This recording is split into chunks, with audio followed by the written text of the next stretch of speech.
يا رب انا تعبت يا رب في حياتي، وتعبت على اسمي، تعبت على اسمي يا رب، تعبت على اسمي يا رب.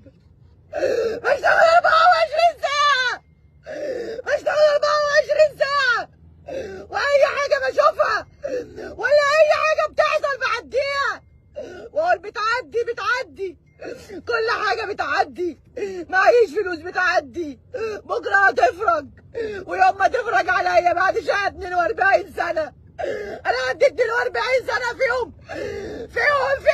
26 سنة شقة، 26 شقة مرمطة، 26 شقة، 26 سنة مرمطة، وتعملوا فيا كده في الآخر من شوية أوباش مالهمش أي لازمة.